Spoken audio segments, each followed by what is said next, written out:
What's going on, guys? CJRB here, coming at you with another video today. So today we've got two cool knives from the Lefty Pass Around group. Big shout out to the Lefty Pass Around group for letting me check out these knives. But before we get into today's video, y'all give me a like.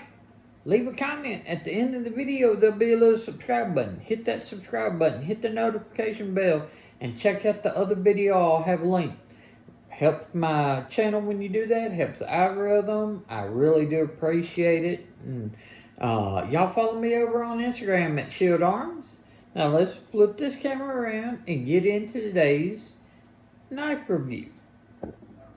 So today we have two knives from Kershaw. Now these are not unboxing. I've already got these in from the Lefty Pass Around group, and I've spent my time with them, and I've got my thoughts and impressions about them. We'll do some comparisons like I normally do, and I'll let you know exactly what I think about these. Now, I haven't had Kershaw in a while. I can remember back when I was young and everything, getting my first Kershaw from Walmart, and those knives back then to say were a little bit lackluster. I was not very impressed with those knives, and Kershaw has really been off my radar for years and everything. So I was really excited to check out these two Kershaw knives, and I tell you what and everything, Kershaw is back on my radar for sure. So let's get into these two knives. First one we're going to take a look at is one of their launch series, the Launch 19. Okay, I know they just released their Launch 20, so they do have 20 different models of the Launch series. But this is the only one that I've been able to check out and review. And this is awesome, okay? So I don't have any side opening automatics, and I have been looking at Protex, and I know Protex are extremely well and everything. I've got Protex Mordax, that's a manual button lock, but I don't have any Protex automatics, but they can be pricey. Well, the Launch series is offering U.S.A. made quality side automatics for a much more reasonable price tag. Is the exact quality the same as the Protex? You know, I can't say because I don't have a Protex side opening to compare it right to. I doubt it's as good, but I can't see it being tremendously much better than this, because this is really good. So what do we got here? We've got aluminum, and then we've got this like almost like a burlap micarta, but it's real fine. It's a nice textured on this little inlay right here, and I like the way they did this sort of like two-tone. It's solid on the back. You've got a deep carry pocket clip, which is reversible, all right? And being a side open automatic, you don't have a lock or anything like that, so you just have the button. So this is a very ambidextrous knife as well. You can see right here the USA flag. This is one of their USA models, and then when I first hit the button, I was shocked. It actually surprised me. This thing hits with authority. I mean, it literally whacks, and very smooth, and that's a good thing with a side opening automatic. You want enough power on that spring to deploy reliably every time, even if it's a little dirty and everything like that. You want it to be able to deploy reliably, and that's that's good. And I know a lot of people say one of the good tests and everything is not only does it come out with authority, but if you can hold down the button and do this, if that spring tension is enough to where it keeps it firing right back out, then it's a pretty good spring tension for a side opening automatic. So aluminum, and this like micarta type material. And then what do we have here for the blade steel? We have one of my favorite. I'm a huge fan of 154 CM. Well, this is a little step up. This is CPM 154, which is just a little bit more refined of the 154 steel, and it's outstanding. I love this blade shape. So my medium-sized hands, I get full 4 fingers back here. Got plenty to left for XL hands. Then you have this choil right here. So if you choke up, even your double XL hands are going to have room on this knife. Good clip point blade. Well, it's kind of like a drop point with a swedge. It doesn't clip much, so if it clips at all, it clips very little. So I'm going to say it's like a clip drop point, but that tip is very accessible. Then you've got belly, and then of course the flat. So your piercing and your drag cuts are going to be very easy. Your push cuts, whether you're back here or choked up for fine work, is going to be real easy. Good jimping back here. Good, not overly thick stock, thin stock, and a tall flat grind. So this thing gets to a very fine edge. Very nice and everything. Y'all know I'm a double amputee in a wheelchair, and I think side opening automatics are very useful and everything. I can take this out. I can easily deploy it. I can make my cuts and do what I need to do.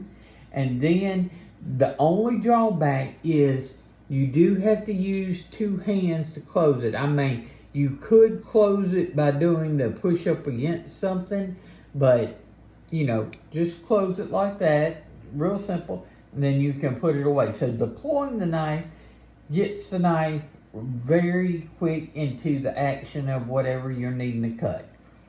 Closing it, you just got to be a little bit more careful on what you're doing. So that is the Launch 19. Let's check out this next one. This next one is the Bel-Air. Really, really impressive. Another U.S.A. Kershaw. And this one is in Magna Cut. So you've got these really good aluminum handles, Magna Cut steel with a black wash, and a crossbar lock that is done very well. Dual thumb studs, ambidextrous crossbar lock, reversible deep carry pocket clip. So this is a fully ambidextrous knife, and it's great size. I love this size. So not really a choke up choil. You do have this little angled spot, so if you're careful, you can choke up like this, but just know you don't have anything preventing you from sliding up on that corner.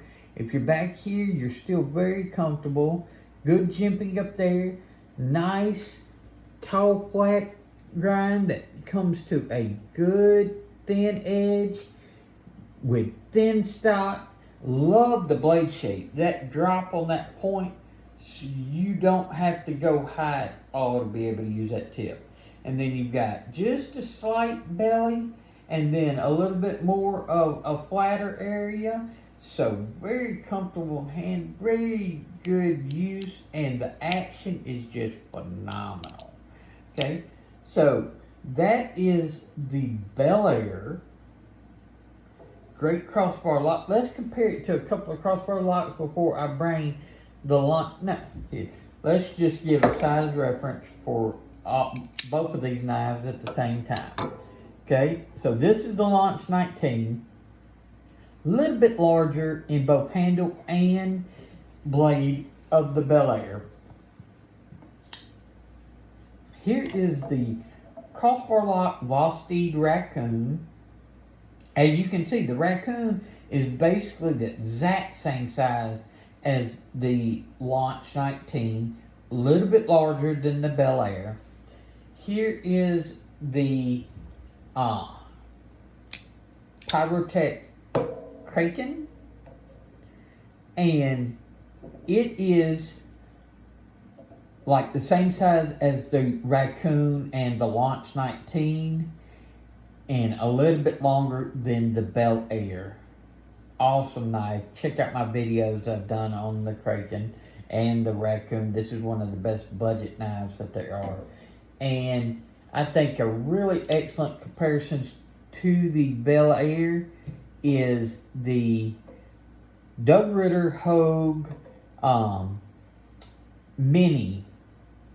I forget the Mark whatever G2, but this is the Mini, and this one is also in Magna Cut. And if you see, alright, handle, it's a little bit shorter in the handle, but the way the knife is designed, if you look cutting edge to cutting edge, the Mini Doug Ritter is almost the exact same cutting edge as the Bel-Air, just a hair less. So if you like the size of the Mini Ritter, you're going to like the size of the Bel-Air.